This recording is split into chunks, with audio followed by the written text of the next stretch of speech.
常常会咳嗽，又送他一个枇杷膏啊，就跟他讲这是汉方的，这个中药的不会对身体有伤害啦，而且很顾肺，你这个肺不好一定要治好，他就每天都喝。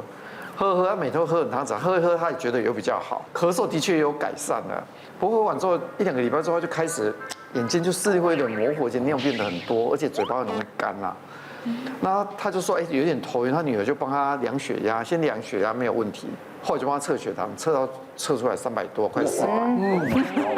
那其实他这个一看就知道说是因为吃这个保健食品。不过来我门诊的时候就赶快带来我门诊。一开始我认为是感染啦，因为其实年纪大他有抽烟病史，其实很容易感染，血糖就会变得很高，而且还会头晕。我很怕他是败血症，是不是？然后就在那边查，干帮他抽血做检查。